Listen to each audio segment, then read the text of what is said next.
Assalamualaikum warahmatullahi wabarakatuh. Waalaikumsalam warahmatullahi wabarakatuh. Bismillah, alhamdulillah, wassalatu wassalamu ala rasulillah, wala hawla wala quwata illa billah, ma ba'da. Hadratal muhtaramin, para alim ulama, para sepuh, ini sepuh, nakhusul akhos, Bapak Kiai Haji Asrori selaku Ketua Tanfidiyah Majelis Wakil Cabang Nahdlatul Ulama Kecamatan Sekupang, segenap kepengurusan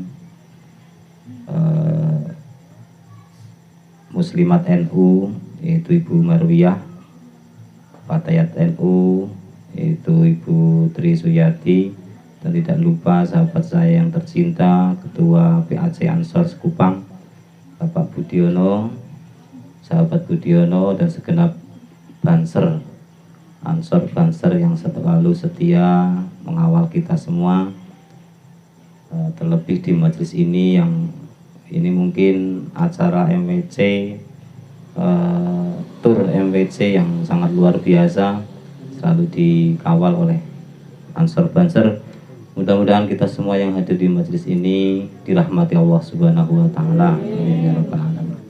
Iktifaan waktu soron singkat mawon, bahwasanya pada malam hari ini kita acara halal bihalal, atau itu adalah suatu bahasa istilah di Indonesia yang mencetuskan bahasa tersebut adalah orang NU juga.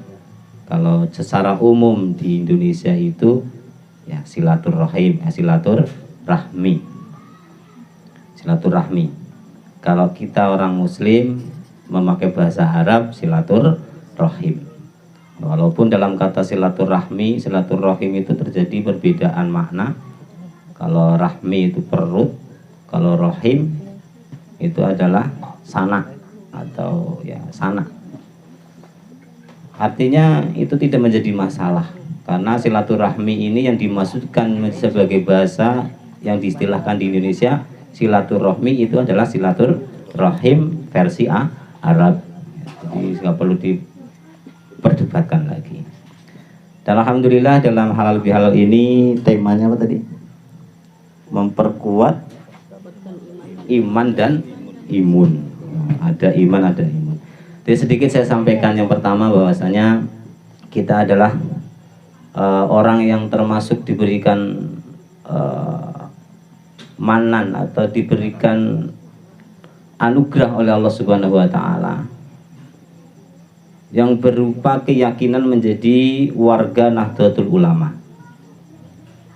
Satu hal yang sering kita lupakan bahwa menjadi NU itu kenapa luar biasa? Karena NU itu sudah jelas Islam dan ahlu sunnah wal jamaah. Tapi Islam yang ahlu sunnah wal jamaah belum tentu Nahdlatul Ulama. Maka orang ber-NU itu harus secara kafah, harus ber-NU juga ber-PBNU. Kadang orang ngaku NU tapi selalu berlawanan dengan PBNU. Kebijakan-kebijakannya selalu ditentang. Ini NU-nya tidak kafah. Jadi kalau kita sudah menjadi NU yang kafah, sudah jelas menjadi Islam yang kafah, Islam yang moderat.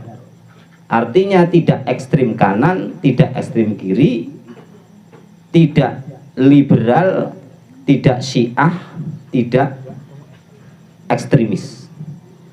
Maka itulah akan menjadi Islam yang rahmatan lil alamin. Dan ini harus kita yakini bahwa NU ini membawa keselamatan untuk kita semua, keselamatan di dunia dan akhirat. Dan dalam hal ini memperkuatkan iman.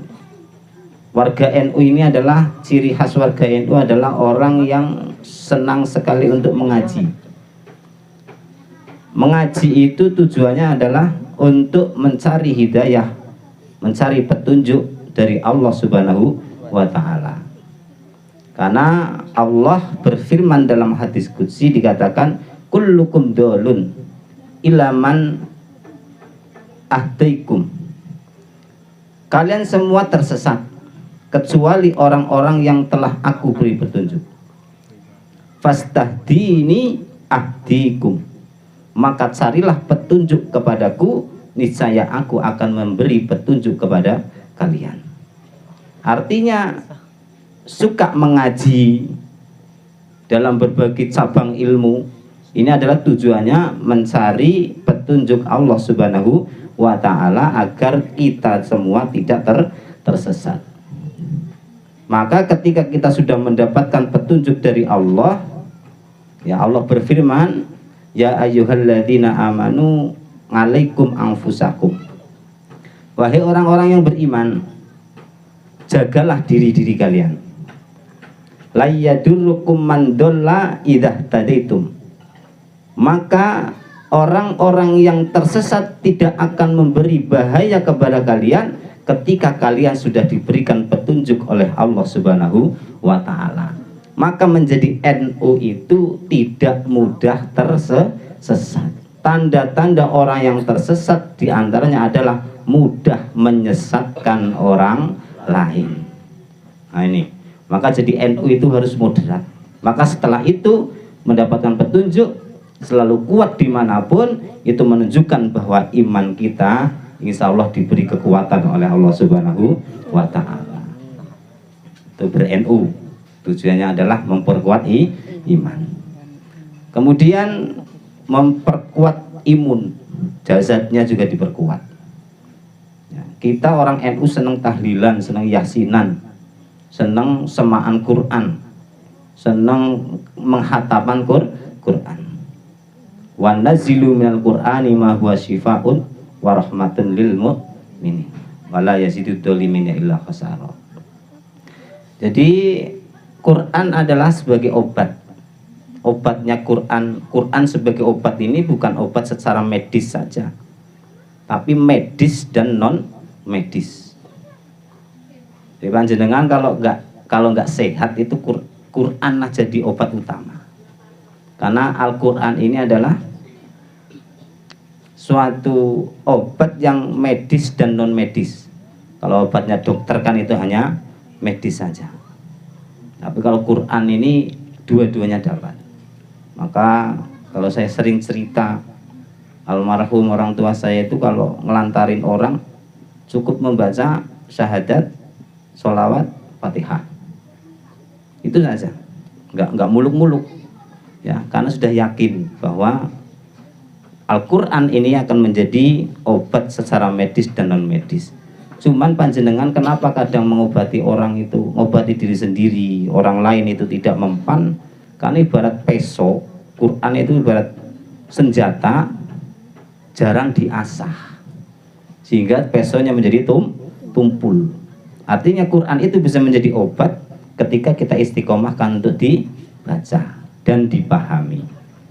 Nah, maka dari itu kebiasaan wadifah atau pengadatan yang sudah dijalankan oleh orang-orang NU, kita semua wajib mempertahankannya. Supaya apa? Sehat dohir dan batin. Iman kita kuat, dohir kita juga kuat, maka ibadah kita akan terasa ringan. Dan mudah-mudahan dengan bersama-sama beribadah, bersama-sama berjamaah, membaca sholawat, membaca tahlil, istighosahan, ini menjadi wasilah kita, doa kita dikabulkan Allah Subhanahu wa ta'ala, diberi kesehatan dohir dan batin, dikumpulkan di surganya Allah Subhanahu wa ta'ala bersama-sama. Amin ya rabbal alamin. Mungkin itu saja yang dapat kami sampaikan sebagai penyemangat untuk kita semua. Wallahul muwaffiq ila aqwamit thoriq. Wassalamualaikum warahmatullahi wabarakatuh.